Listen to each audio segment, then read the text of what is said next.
Brasil é atualmente o segundo maior produtor mundial de etanol combustível. De acordo com o relatório Análise de Conjuntura dos Biocombustíveis divulgado pela empresa de pesquisa energética, a produção de etanol no país cresceu 4% em 2014 e atingiu 28,6 bilhões de litros.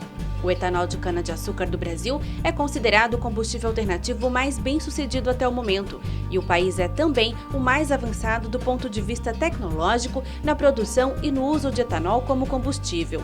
E tudo isso deve-se ao trabalho realizado por pesquisadores, estudos que resultam em novas tecnologias de fabricação do etanol. Tecnologia como a que está sendo desenvolvida aqui no Laboratório de Combustíveis da FURB pelo Programa de Pós-Graduação em Química da Universidade. Um projeto de pesquisa iniciado em 2007 gerou uma outra linha de trabalho focada no desenvolvimento de processos inovadores na produção de etanol. Nós trabalhamos com bioetanol já há mais de 10 anos e essa linha de pesquisa é uma linha relacionada à utilização de resíduos de algodão gerados aqui no polo industrial, no polo têxtil, para a conversão disso em bioetanol. Essa é a linha geral de pesquisa. Uma das linhas é o desenvolvimento dos processos que já estão em operação. Então, o processo que foi desenvolvido no mestrado em Química, agora o projeto em si, era o desenvolvimento de um projeto que já começou na Unicamp, já há 15 anos atrás. Foi a partir deste projeto que, em 2012, o hoje mestre em Química José Carlos começou a desenvolver, sob coordenação do professor Renato, uma pesquisa em produção de etanol com células imobilizadas em reatores de leito empacotado. O projeto consiste na melhoria do desenvolvimento de processos já existentes no mercado. O que nós temos hoje em operação no Brasil?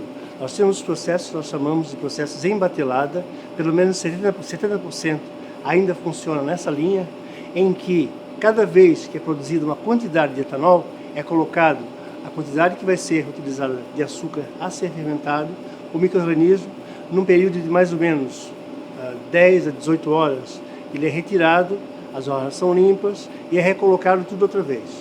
Esses tempos, eles implicam numa perda de tempo muito grande, porque o micro-organismo leva em torno de 8 horas para se adaptar, para então começar a produzir. Tá? O processo que nós temos como frente, tá? Como proposta, é exatamente a diminuição do volume. Nós vamos trabalhar numa concentração muito maior de micro-organismos, que vai nos possibilitar, em um tempo muito menor, uma produção, uma quantidade equivalente a esses reatores de grande porte. O trabalho começa com a fermentação dos micro-organismos ou leveduras que foram coletados no solo do meio ambiente ou então que foram adquiridos por empresas especializadas. No laboratório, o material coletado é diluído em soluções para que não haja um crescimento excessivo de micro-organismos.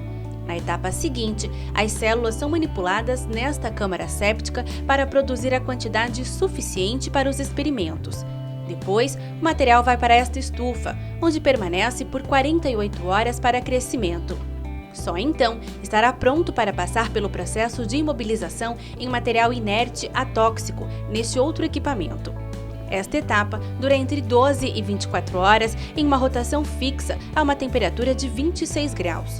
O objetivo aqui é reunir em um pequeno espaço uma determinada quantidade de micro-organismos. O próximo passo é determinar o uso dos micro-organismos. Eles são testados nesse reator inicialmente.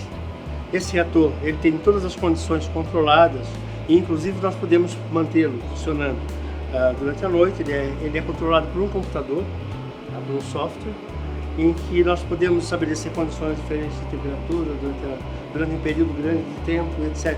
Se a gente elegeu um que a gente considerou melhor, mais produtivo em termos de etanol, a gente vai fazer vários testes com ele antes, para ver qual a melhor temperatura, qual o tempo que ele resiste e tudo mais. Bom, na etapa seguinte, então, acontece a produção do etanol, com o uso do caldo de cana e também com micro-organismo. Este processo todo acontece aqui neste equipamento, que é o reator de leito empacotado. Este reator foi desenvolvido pela equipe do professor Renato. Professor, então, como é que se deu o desenvolvimento deste reator para a produção do etanol? Bom, esse reator, na verdade, o primeiro protótipo foi desenvolvido já durante o meu doutorado, graças a uma substância que é a crisotila, que é um suporte de imobilização. Nós conseguimos ter, num espaço pequeno, uma grande quantidade de micro-organismos.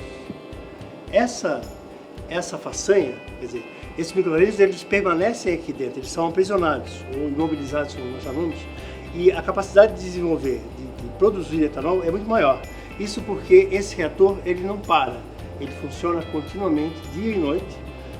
Essas células, elas não precisam ser trocadas, ele pode funcionar até 6 meses sem a necessidade de alteração desse sistema. Bom, então foi com base no trabalho desenvolvido pela equipe do professor Renato que o José Carlos, que é mestrando em Química, desenvolveu essa linha de pesquisa.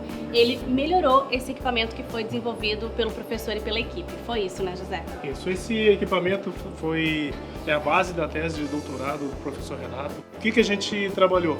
A gente fez uma revisão de toda a tese dele, tanto na liberação de CO2, caminhos preferenciais, pH, concentração do monstro, e com esses dados a gente fez umas análises primeiro via batelada, depois em processo contínuo.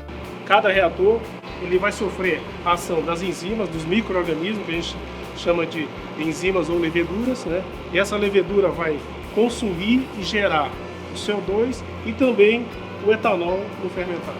A etapa final do processo é a destilação do líquido para que efetivamente se tenha o etanol pronto para o uso. Ele vem para esse equipamento. Esse equipamento aqui é uma coluna de destilação. Né? Nessa coluna de destilação, esse fermentado é colocado no balão com a manta de aquecimento. Essa manta de aquecimento, esse fermentado passa para a coluna. Essa coluna aqui é a coluna de Vigré. Esse vapor, produto do calor gerado, ele numa certa temperatura, ele condensa do vapor, ele condensa e se transforma em etanol. Esse etanol passa pelo processo de verificação de qualidade, onde vai testar o teor de etanol que tem aqui e está pronto para uso. Então a gente pode dizer que depois de todo esse processo, esse produto aqui, esse etanol, está pronto para ser utilizado.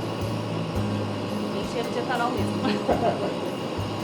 Trabalho que rendeu bons frutos para a equipe. A pesquisa gerou a primeira patente de invenção do mestrado em Química da FURB e a segunda do Laboratório de Combustíveis, que já possui uma patente vigente no INPI desde 2009, com um projeto desenvolvido pelo professor Renato, também sobre o processo de preparação de etanol. A primeira parte agora, então, é a proteção da propriedade intelectual através da patente, submissão ao INPI, Instituto Nacional da Propriedade Industrial.